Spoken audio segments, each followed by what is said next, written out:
venture studios um, are we would do well to define them, right? Just to anchor to a definition in this discussion. A venture studio is a company that builds companies, right? And it does so. It plays three really critical roles, and it plays those roles simultaneously. It's a founder or a co-founder of the venture. It is a operator, right? It's taking some of that operational lift of building the company, and it is an investor, typically the first money in. And so it's very often confused or conflated with accelerators or incubators, and it is not those things. The company that builds companies. Well, what does that mean?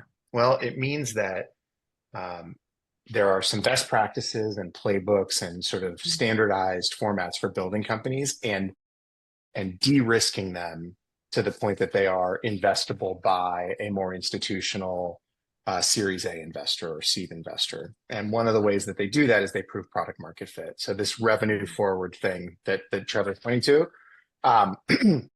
is just such a great handoff for the venture studio to say, hey, we've developed a thesis, we've launched companies against that thesis, we've proven that the market wants them, we've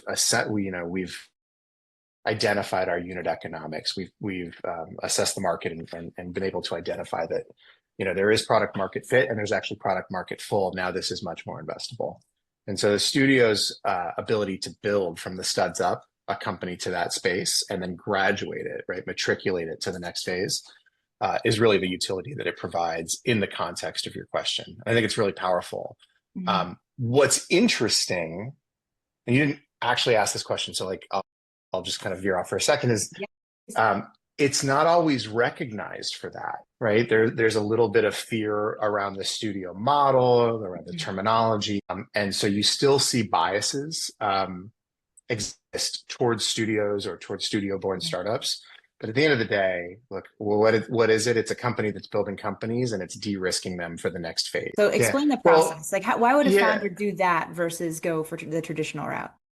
Okay, so I do see venture studios invest, I do see venture capital firms invest in studio-born ventures. Okay. What we don't see a lot of yet, although it's starting to break down, is venture capital firms investing in studios themselves.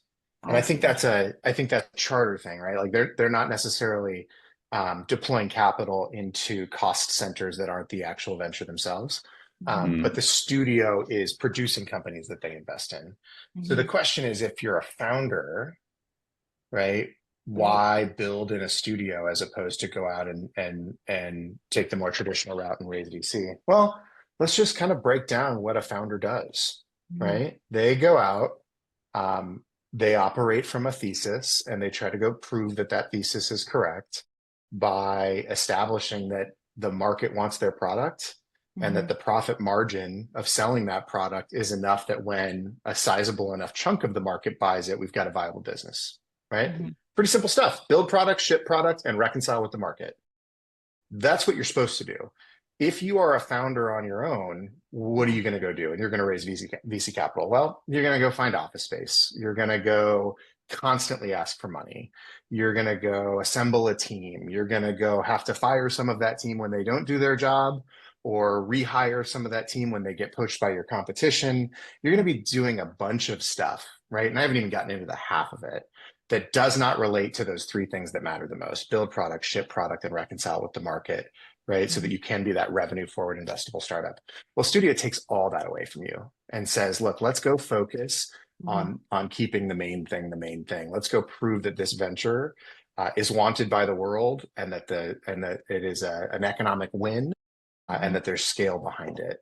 And so if you're a founder who really wants to get right to work and not necessarily cloud your day or your calendar with stuff that is important but not urgent to the viability of a startup, a studio is a great place to